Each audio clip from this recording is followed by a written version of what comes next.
যুবলীগ নেতাকে বিদ্যুতের খুঁটিতে বেঁধে নির্যাতন, পরে পুলিশে সোরপোদ। বরগুনার তালতলীতে জাফরুল হাসান সুমন নামের যুবলীগের এক নেতাকে বিদ্যুতের খুঁটির সঙ্গে বেঁধে মারধর ও নির্যাতন করা হয়েছে। পরে তাকে পুলিশে সোরপোদ করা হয়। পরে বিএনপির কর্মীকে মারধরের মামলায় অজ্ঞাত পরিচয় আসামি হিসেবে তাকে গ্রেপ্তার দেখানো হয়।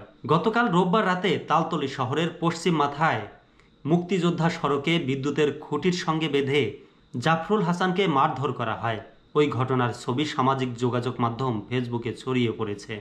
জাফরুল হাসান তালতলী উপজেলা যুবলীগের আহ্বায়ক কমিটির সদস্য। তার বাবা মোসলেম আলী হাওলাদার তালতলী উপজেলা মুক্তিযোদ্ধা সংসদের কমান্ডার।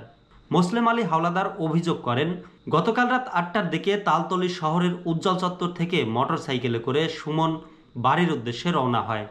তখন বিএনপি নেতা শহীদুল হকের ছেলেসহ আরও 7 থেকে 8 জন মারধর শুরু করেন।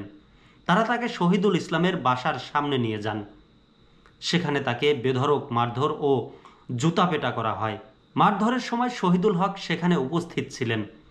উদ্দেশ্যপ্রণোদিতভাবে বিএনপির লোকজন আমার ছেলেকে মারধর করেছে। শহীদুল হক তালতলী উপজেলা বিএনপির আহ্বায়ক। তিনি দাবি করেছেন, জাফরুলকে মারধর করার সঙ্গে তিনি জড়িত নন। তিনি বলেন, 30 সেপ্টেম্বর বিএনপির 2 জন কর্মীকে হাতুড়ি পেটা করার সময় সুমন উপস্থিত ছিলেন। গতকাল রাতে আবার মারধরের প্রস্তুতি নিচ্ছিলেন। এ সময় স্থানীয় জনতা ধরে তাকে পুলিশে সোরপোদ করেছে।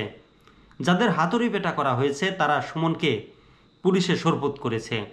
তালতলী থানার ভারপ্রাপ্ত কর্মকর্তা ওসি কালাম খান বলেন, গতকাল রাতে বিএনপি নেতাদের কাছ থেকে সংবাদ পেয়ে পুলিশ শহরের মুক্তিযোদ্ধা এলাকা থেকে জাফরুল হাসান নামের এক ব্যক্তিকে উদ্ধার করে থানায় নিয়ে আসে। 30 সেপ্টেম্বর তালতলীতে মারধরের ঘটনায় দুলাল নামের এক ব্যক্তি মামলা করেছিলেন। ওই মামলায় জাফরুলকে অজ্ঞাত পরিচয় আসামি হিসেবে গ্রেপ্তার দেখিয়ে আজ সোমবার আদালতে পাঠানো হয়েছে। এ সম্পর্কে বরগুনা জেলা বিএনপির সাবেক সভাপতি নজরুল ইসলাম মোল্লা প্রথম আলোকে বলেন, তালতলীতে একটি মারধরের ঘটনা ঘটেছে বলে শুনেছি। এটা দুঃখজনক। এরকম আচরণ করলে আমাদের দল ক্ষতিগ্রস্ত হবে।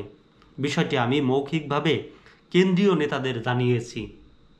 জেলা কমিটি থানায় আমরা কোনো পদক্ষেপ নিতে পারছি না।